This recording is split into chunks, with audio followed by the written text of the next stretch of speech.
Hello students. तो आज हम आपका आईसीएसई क्लास 10th का फिजिक्स का चैप्टर नंबर 6 करेंगे, स्पेक्ट्रम। इसका बेसिकली प्रैक्टिस सेशन ही होगा। लेकिन मैं ये वीडियो के शुरू होने से पहले आपको बताना चाहता हूँ भी मोस्टली जो भी ये चैप्टर में से क्वेश्चंस आते हैं ना, वो सारा कुछ हम थ्योरी क्लास में कवर कर चुके हैं, राइट।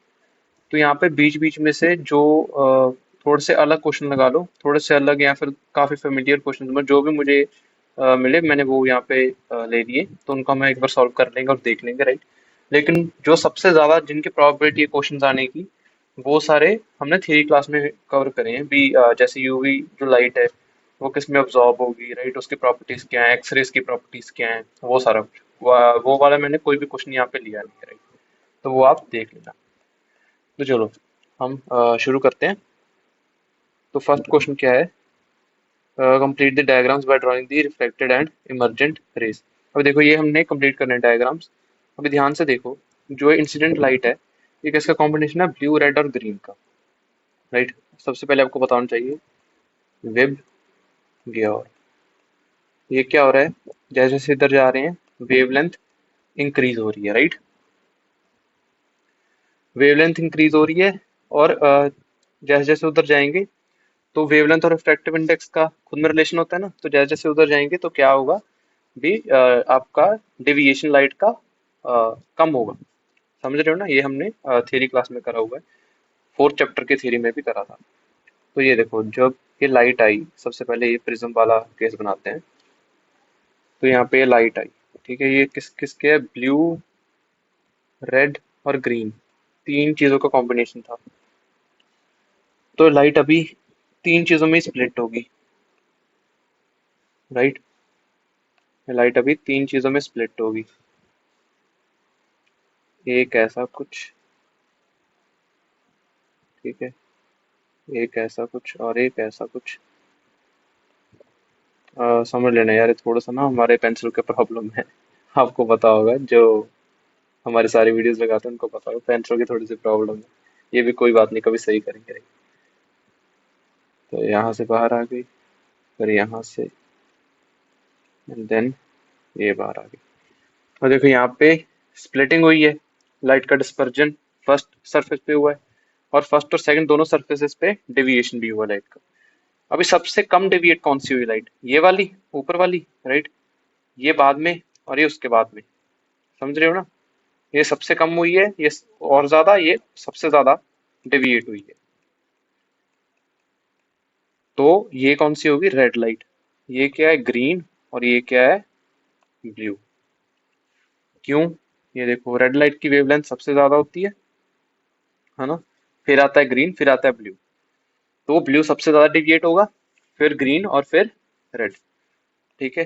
तो अभी अगर हम दूसरे वाला केस बनाए, दूसरे वाला जो क्वेश्चन का पार्ट है, उसमें ऐसे रेक्टेंगुलर स्लैब है, ऊपर से लाइट आई, फिर से बीजी आ, राइट, बीजी आ रही है, ब्लू, ग्रीन और रेड।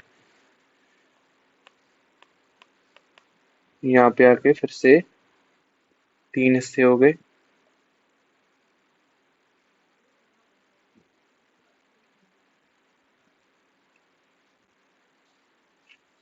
और यहाँ से बाहर ये, और ये तीनों पैरेलल है, राइट। ये रेक्टेंगुलर स्लैब में रिफ्रैक्शन कैसे होता है, ये फोर्थ का चैप्टर की बात है। वहां पे हमने देखा था ना भी, इंसिडेंट रे और रिफ्रैक्टेड इमर्जेंट रे दोनों पैरेलल होती है, राइट। अभी यहाँ पे सबसे कम डिविएशन किसका हुआ है? इस वाले का। तो ये क्या है? रेड। ये क्या होगा? ग्रीन। और ये क्या होगा? Blue, right. हाँ, सही है, राइट। तो अभी देखो अगला क्वेश्चन क्या है।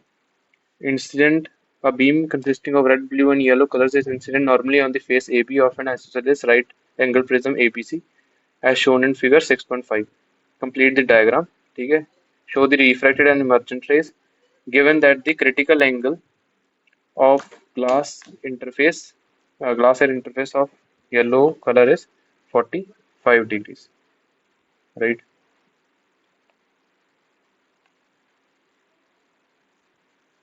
2 मिनट।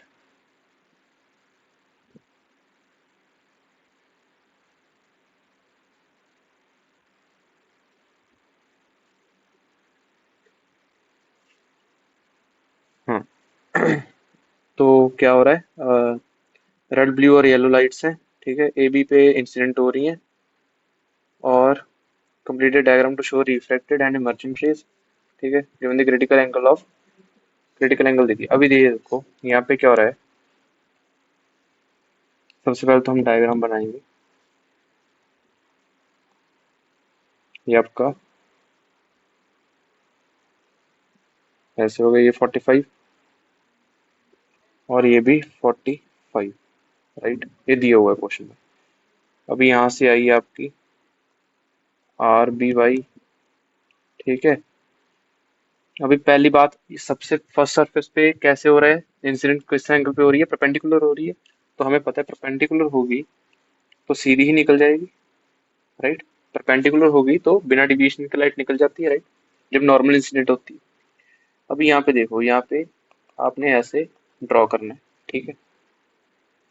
ये आपका 90 है, तो ये आपका 45 हो गया, राइट। अभी ये 45 है, तो ये और ये, हमने यहाँ पे ये वाला तो नॉर्मल बनाया ना, ये वाली जो डॉटेड लाइन है ये क्या है, नॉर्मल। देयरफॉर ये सरफेस और नॉर्मल के बीच में 90 डिग्री होता है, ये 45 है, तो ये वाला भी 45 हो गया। तो मतलब आपका एंगल ऑफ जो इंसिडेंस है इस सेकंड सरफेस पे वो क्या है, 45 डिग्री, राइट। अभी यहाँ से देखो, आपकी जो लाइट होगी यहाँ पे अभी स्प्लिट होगी। फर्स्ट पे स्प्लिट क्यों नहीं हुई, क्योंकि तीनों जो लाइट आ रही थी वो परपेंडिकुलर आ रही थी और डिविएशन हुआ ही नहीं, तो जो तीनों कलर्स थे वो साथ के साथ चले गए, राइट। अभी देखो यहाँ पे क्या होगा, वही बात विब ग्योर वाली, विब ग्योर, इधर जाते लैम्डा इंक्रीज होता है तो डेविएशन कम होगी। अभी आर बी वाई है, सबसे ज्यादा ब्लू वाला करेगा डिविएट, और इन्होंने बोला है वाई जो येलो है उसका क्रिटिकल एंगल 45 डिग्री है। अब ये 45 डिग्री पे ही लैंड कर रहा है, तो क्रिटिकल एंगल येलो का 45 है। तो येलो लाइट क्या करेगी, यहाँ से ऐसे ग्रेज होते हुए निकल जाएगी। क्यों, क्योंकि उसका क्रिटिकल एंगल पे इंसिडेंट हो रही है। अभी जितनी ये डिविएट हुई है, अगर इतना हुई है, तो जो रेड होगा ये तो इससे कम ही होता है डिविएट, राइट। तो रेड आपका बाहर आ जाएगा, रेड आपका बाहर आ जाएगा ऐसे। 2 मिनट, थोड़ा सा नीचे को जाएगा, कुछ डेविएशन तो इसमें भी आया है यार। हाँ, ऐसा कुछ, ठीक है। और बाकी आपका रह गया ब्लू। ब्लू अभी येलो से भी ज्यादा डिविएट होगा और इसलिए वो अंदर ही रह गया, ठीक है। तो ऐसे बनेगा आपका, ये है ब्लू, ये था रेड, और इंसिडेंट लाइट को ना हम ब्लैक कर देते हैं इसको। नहीं तो आप कंफ्यूज हो जाओगे भी, रेड आया रेड ही निकल गया, बाकी दो कलर्स कहाँ से आ गए, ठीक है। अभी तीसरा question, the wavelength of red light is 800 nanometres, find its frequency, ठीक है। अभी देखो, हमें पता है एक फॉर्मूला मैंने आपको बोला था, C equal to lambda F, right. ये वेव के लिए फॉर्मूला होता है, ये आपका साउंड वेव में भी काम करता है, राइट। स्पीड इक्वल टू सी, क्या speed, speed of the wave, यहाँ पे क्या है लाइट वेव, वहां पे क्या होती है साउंड वेव, साउंड वाले चैप्टर में। C equal to lambda F, lambda क्या है वेवलेंथ, एफ क्या है फ्रीक्वेंसी। तो बस सारा कुछ पुट्टी करना है। सी कितना है आपका, 3 × 10⁸, राइट, इक्वल टू लेमडा क्या है आपका 800 नैनोमीटर एट 10⁻⁻⁹, और साथ में क्या है फ्रीक्वेंसी हमने निकालनी है, राइट। तो बस इसको उधर ले जाओ, एफ आपका कितना आ गया, 3 × 10⁸ +7/8। ये कितना आ गया, 3/8 × 10⁻15 हर्ट्स, राइट। समझ गए ना कैसे करा।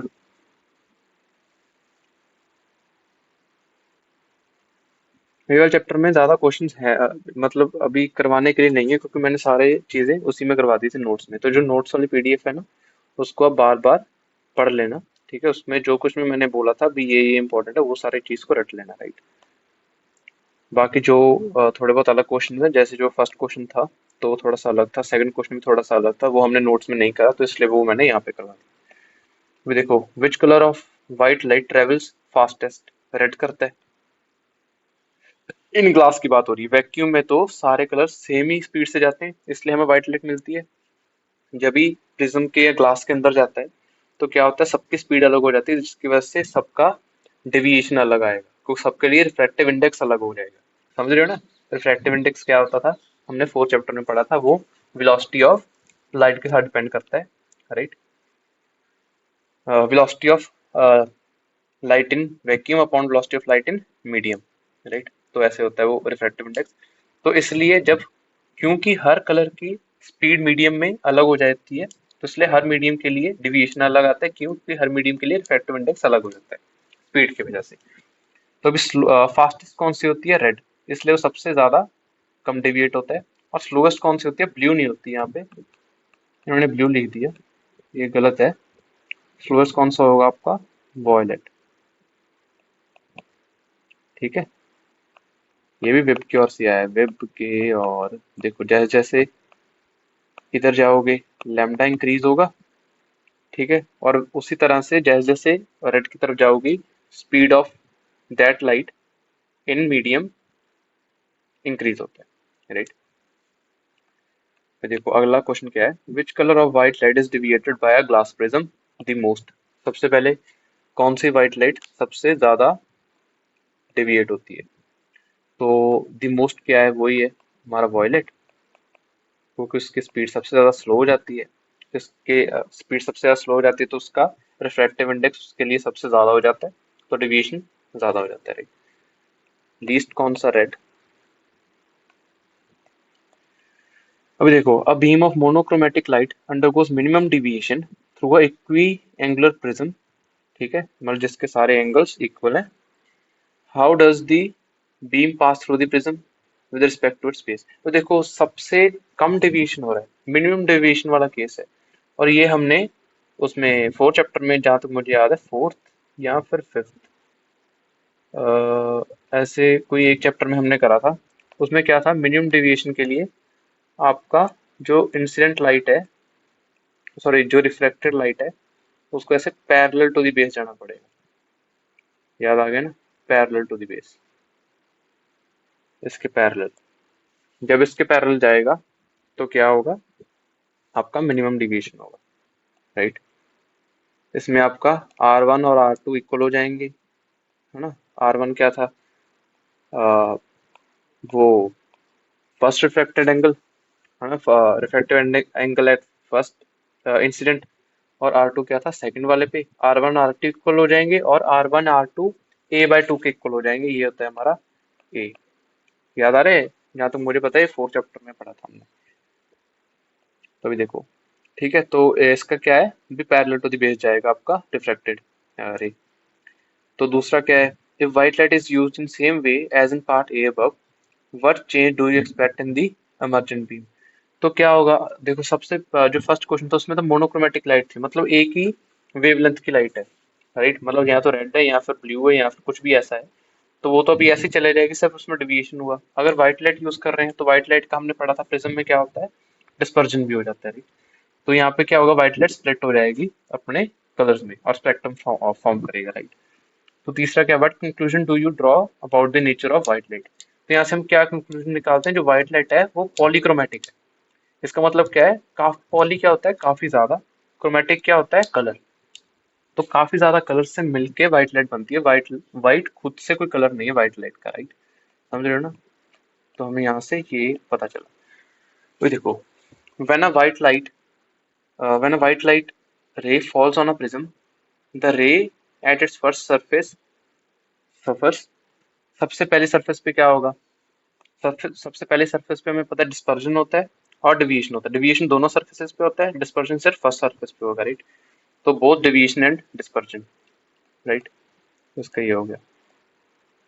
फिर अगला क्या है, in the spectrum of white light by a prism the colour at the extreme end opposite to the base of the prism is, in the spectrum of the white light of by a prism, the color at the extreme and opposite to the base। अभी ये देखो, यहाँ पे है base, ये कहना क्या चाह रहे हैं, ऐसा प्रिज्म है, ये बोल रहे हैं यहाँ से आई स्प्लिट होगी काफी ज्यादा कलर में, राइट, और वो आगे गए और यहाँ पे ऐसा स्पेक्ट्रम सा बन गया।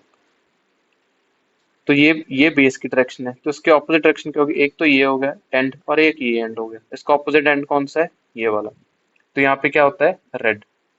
वेब ग्योर ऐसे ऊपर बनता है ना, वेब ग्योर ऊपर को बनता है, और यहाँ पे क्या होता है आपका रेड। रेड की होता है को सबसे ज्यादा और सबसे कम डेविएट हुआ है वो, तो इसलिए ऊपर होता है रेड। बाद में क्या है, the wavelength range of white light is, ये देखो यहाँ पे इन्होंने नैनोमीटर्स में दिया है, तो ये नैनोमीटर में है। अगर एंगस्ट्रॉम्स में दिया होता तो क्या होना था, 4000 टू 8000, अगर एंगस्ट्रॉम होता, राइट, यहाँ पे नैनोमीटर, याद रखना। अभी most energetic electromagnetic radiations are gamma rays, है ना, सबसे पहले गामा रेज होती हैं, उसके बाद में सारे नीचे आते हैं, एक्स रेज उसके बाद में आते हैं, फिर अल्ट्रावायलेट, फिर विजिबल, फिर इंफ्रारेड, है ना, तो ऐसे ऐसे हम नीचे नीचे जाते रहते हैं। तो गामा रेज। अभी अगला क्या है, a radiation P is focused by a proper device on the bulb of a thermometer। ठीक है, mercury in the thermometer shows a rapid increase, इसका मतलब टेम्परेचर ज्यादा इंक्रीज हो गया एकदम। द रेडिएशन इज क्या है, इंफ्रारेड।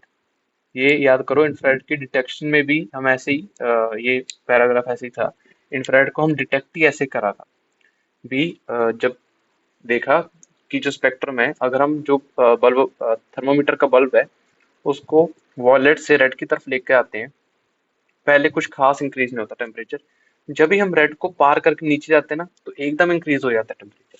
वहीं से पता चला था भी रेड एंड की एक्सट्रीम पे भी कुछ है, उसके बाद भी कुछ है, तो वो क्या था, infrared radiation, right, infrared radiation था वो। तो इसको टिक कर देते हैं एक बार।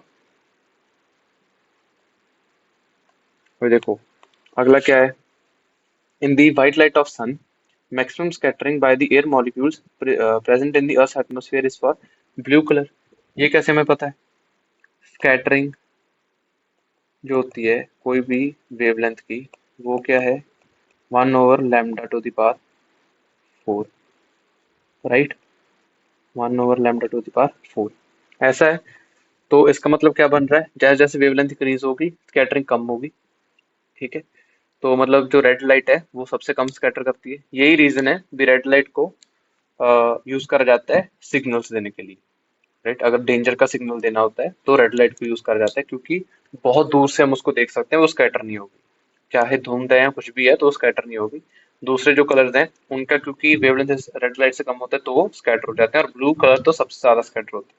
और यही रीजन है कि हमें अपना स्काई ब्लू क्यों दिखता है, राइट। ये मैंने आपको उसमें भी थ्योरी क्लास में बताया था, स्काई ब्लू दिखने का रीजन ही ये है क्योंकि ब्लू लाइट सबसे ज्यादा स्कैटर होगी, तो वो सारे के सारे एटमोसफियर को फिल कर लेता है और हमें लगता है कि सारे का सारा स्काई ब्लू, राइट।